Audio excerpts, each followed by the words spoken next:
अच्छा, अॻिते कैरी ऑन कयूं था पंहिंजे करंट अफेयर जे सेशन खे। कुझु ॿिया इंपॉर्टेंट क्वेश्चन्स आहिनि ऐं इलेक्शन, असां जी बी इलेक्शन डिस्कस करे आया हुए।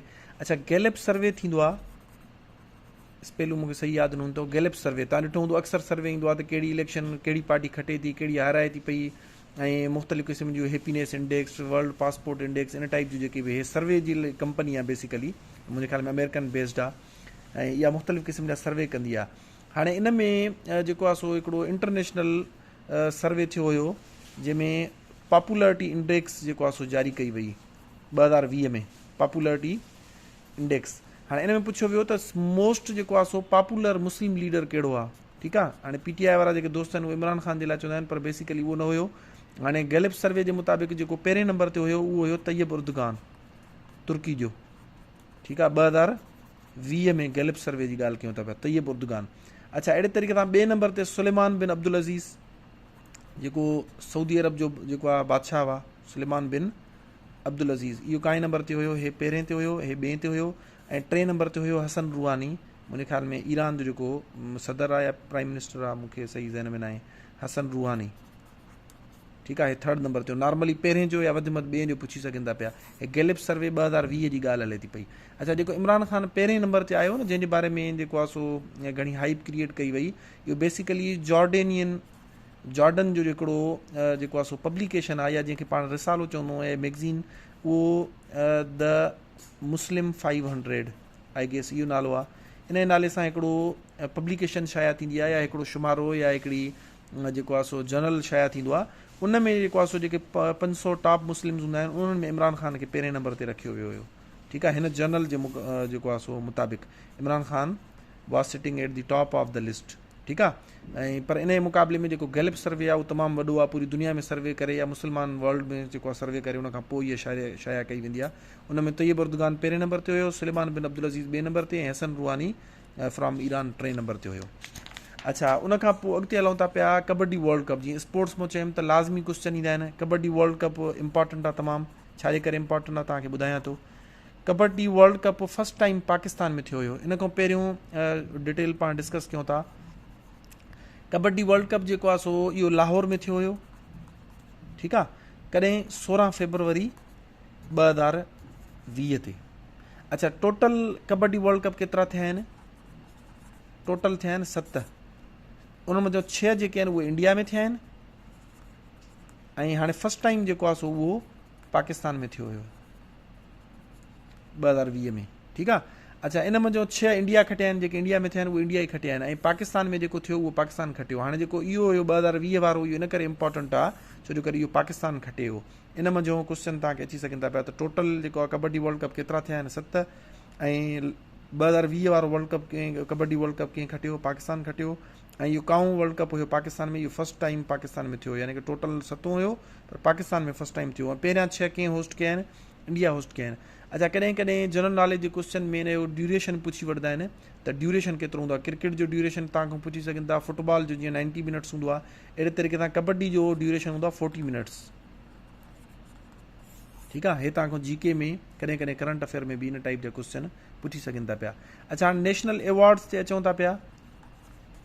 नेशनल अवॉर्ड अक्सर जेको तव्हांखां करंट अफेयर में पुछा कई वेंदी आहे, या पुछी सघनि था पिया, ऐं इंपॉर्टेंट आहे बिल्कुलु। त पाकिस्तान जो वॾो में वॾो जेको अवॉर्ड आहे उहो आहे पाकिस्तान निशाने पाकिस्तान, ठीकु आहे। Highest civil award of Pakistan, निशाने पाकिस्तान। हाणे इहो कहिड़े फॉरेनर खे ॾिनो वियो हुयो? वॾो इंपॉर्टेंट आहे, डेरिन समी, पेशावर ज़ल्मी जो तव्हां ॾिठो हूंदो, डेरिन समी जेको वेस्ट इंडीज़ जो क्रिकेटर आहे, उनखे निशाने पाकिस्तान यानी कि highest civilian award of Pakistan ॾिनो वियो हुयो। कॾहिं? 23 मार्च 2020 ते। कंहिंजे ज़रिए? Doctor Arif Alvi, president of Pakistan. उन वक़्तु जेको प्रेसिडेंट ऑफ पाकिस्तान हुयो, हिन वक़्तु बि उहो ई आहे, हुकूमत चेंज थी वई आहे, पर प्रेसिडेंट सेम आहे। Doctor Arif Alvi president of Pakistan जेको आहे, हिनखे इहो अवॉर्ड ॾिनो डेरिन समी खे। निशाने Pakistan is the highest civilian award. Highest military award कहिड़ो आहे? सभिनि खे ख़बर हूंदी, निशाने हैदर। टोटल आई गेस 10 ॼणनि खे मिली चुको आहे। कॾहिं हिननि जी लिस्ट बि पाण डिस्कस करे वठंदासीं, ठीकु आहे। अच्छा, उनखां पोइ जेको आहे सो सिंध जे अंदरि पहिरियों जेकॾहिं तव्हां सिंध वारो लेक्चर मुंहिंजो ॾिठो हूंदो, हुन में डिटेल में मां हर शइ पढ़ाया आहियां। जंहिंमें तव्हांखे इहो ॿुधायमि त 30 ज़िलो 30th डिस्ट्रिक्ट पाकिस्तान में सिंध में ठाही वई आहे, उहा कहिड़ी हुई? सो हाणे इहो करंट अफेयर में तव्हां खां पुछी सघनि था पिया त कहिड़ी नई डिस्ट्रिक्ट ठही आहे ऐं कहिड़ी तारीख़ ते। त अगस्त 2020 में सिंध में हिकिड़ी नई डिस्ट्रिक्ट ठाही वई, टीं डिस्ट्रिक्ट। पहिरियों हुयूं 29 ऐं अगस्त 2020 खां पोइ असांजी जेका नंबर ऑफ डिस्ट्रिक्ट्स थी वियो सिंध में उहो घणो थियो 30। कहिड़ी नई डिस्ट्रिक्ट ठही इहो बि तव्हां खां पुछी सघनि था पिया करंट अफेयर में या जनरल नॉलेज में। केमाड़ी, ठीकु आहे, कंहिं अलॻि थी वई, तव्हांखे ऑलरेडी मां पढ़ायो हुआ त वेस्ट कराची मां स्प्लिट करे, वेस्ट कराची खे स्प्लिट करे ॿिनि हिसनि में हिकिड़ी केमाड़ी थी वई ऐं बाक़ी जेको हिसो बचियो उहो वेस्ट कराची रहियो, ठीकु आहे। हाणे इन तव्हांखे जीअं मां ॿुधायां थो टेक्निक त तयारी कीअं कबी आहे। जॾहिं बि को क्वेश्चन कयो त तव्हांजे ज़हन में ऑटोमेटिकली क्वेश्चन ईंदो हूंदो त हाणे हे त असांजो कवर थी वियो त जेको आहे सिंध में केतिरा डिस्ट्रिक्ट्स आहिनि, बाक़ी सूबनि में केतिरा डिस्ट्रिक्ट्स आहिनि, त मिंट में उनखे बि पाण कवर करे था वठूं। नंबर ऑफ डिस्ट्रिक्ट बि कवर कंदासीं ऐं डिवीजन्स बि कवर करे वठंदासीं। पहिरियों सूबनि जा नाला लिखी था वञूं। पंजाब, बलोचिस्तान, KPK ऐं सिंध, ठीकु आहे। हाणे मां इन तरतीब सां लिखिया आहिनि जंहिंमें सभिनि मां वधीक डिस्ट्रिक्ट्स आहिनि। हाणे हे 36, पंजाब में घणा आहिनि 36, अच्छा उनखां पोइ बलोचिस्तान में 35, उनखां पोइ KPK में आहिनि 34 ऐं उनखां पोइ सिंध में सभिनि खां घटि आहिनि घणा 30। मां हीअ तरतीब इन सां लिखी आहे। पंजाब में पहिरें नंबर ते आहिनि, उनखे मथे लिखियो आहे। ॿिए नंबर ते वधि में वधि कंहिंमें आहिनि बलोचिस्तान में। हालांकि बलोचिस्तान जी एराज़ी वॾी आहे पर इन जा सूबा जेके आहिनि सॉरी डिस्ट्रिक्ट्स जेके आहिनि उनजी वॾा वॾा ठाहिया विया आहिनि। जीअं चागी पुछियो वेंदो आहे त सभिनि मां वॾी में वॾी डिस्ट्रिक्ट कहिड़ी आहे पाकिस्तान में, त चागी, बलोचिस्तान जी डिस्ट्रिक्ट चागी एराज़ी जे लिहाज़ खां सभिनि मां वॾी में वॾी आहे। टे नंबर ते के हिननि खे यादि रखणु आसान आहे, 34, 35, 36 आहे। मथां खां ईंदो 36, 35, 34, हिन जो वरी छा आहे 30 आहे, ठीकु आहे। सो हे असां डिस्ट्रिक्ट्स कवर करे आयासीं।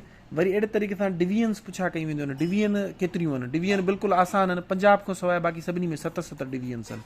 सिंध में 7 डिवीजन्स, KPK में 7 डिवीजन, बलोचिस्तान में 7 डिवीजन, पंजाब में सिर्फ़ु 9 डिवीजन्स आहिनि, ठीकु आहे। अच्छा हाणे हे थी विया 4। इन खां अलावा असां वटि कुझु ॿियूं बि यूनिट्स आहिनि जेके असां डिस्कस कंदा आहियूं। जीअं मिसाल GB गिलगित बल्तिस्तान, इन में केतिरियूं डिस्ट्रिक्ट्स आहिनि। ऐं उनखां पोइ आज़ाद कश्मीर AJK, आज़ाद जम्मू एंड कश्मीर, इन्हनि में क्वेश्चन ईंदो आहे त केतिरियूं डिस्ट्रिक्ट्स आहिनि। हाणे GB में 14 डिस्ट्रिक्ट्स आहिनि ऐं डिवीजन कहिड़ियूं आहिनि? हिकिड़ी ई डिवीजन आहे, इहा पाण सॼी हिकिड़ी डिवीजन आहे ईअं सम्झो। अच्छा AJK में 10 डिस्ट्रिक्ट्स आहिनि। डिवीजन मुंहिंजे ख्याल में हिनखे हिकिड़ी कंसीडर कयो वेंदो आहे। सो हिनखे हे कॾहिं बि तव्हां खां पोइ न पुछंदा, पर एहतियातन तव्हांखे मां ॿुधाए छॾियां थो पियो, न इहो ऑफिशियली बि आहे। रिपीट करे था वञूं। सभिनि खां वधीक पंजाब में 36 डिस्ट्रिक्ट्स, उनखां पोइ हिकिड़ी घटि बलोचिस्तान में, वरी उनखां पोइ हिकु घटि KPK में ऐं सिंध में 3 आहिनि। ऐं हिन में तव्हांखे करंट अफेयर में ॿुधायमि त अगस्त 2020 में न्यू डिस्ट्रिक्ट ठही केमाड़ी, वेस्ट कराची में स्प्लिट थी करे, ठीकु आहे। टोटल नंबर ऑफ डिवीजन्स जेकॾहिं ॾिसूं त डिवीजन सभिनी सूबनि में 7 आहिनि सवाइ पंजाब में 2 वधीक आहिनि। GB जूं नंबर ऑफ डिस्ट्रिक्ट्स यादि रखी छॾियो 14 ऐं AJK जूं नंबर ऑफ डिस्ट्रिक्ट्स घणियूं आहिनि 10 आहिनि। मुंहिंजे ख्याल में अॼु जे लाइ इहो खोड़ आहे। करंट अफेयर जेके जेके शयूं तव्हां पढ़ियूं आहिनि इन्हनि खे 1 लाइनर फॉर्म में ठाहे वञो।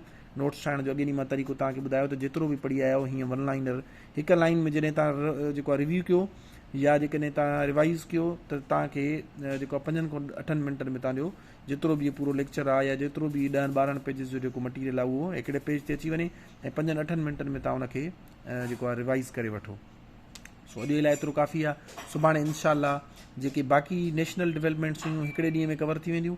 वरी उनखां पोइ इंटरनेशनल डेवलपमेंट्स हुयूं या इंटरनेशनल जेके हैपनिंग्स हुयूं 2020 में उहो कवर करे वठंदासीं। वरी पोइ अहिड़े तरीक़े सां 2021 खे कवर कंदासीं। 2020 जा पहिरियां 2-3 महीना कवर कंदासीं, छो जो जेको नॉर्मली जॾहिं टेस्ट थियणी हूंदी आहे जीअं मई में या जेको आहे जून में थींदी त फौरन मई ऐं जून जा जेके करंट अफेयर आहिनि उहे शामिलु न कंदा आहिनि, छो जो महीनो 2-2 महीना पहिरियों खां पेपर ठहंदो आहे। सो नॉर्मली असांखे 3 खां 4 महीना पहिरियों वारा कवर करणा पवंदा आहिनि। Thank you so much.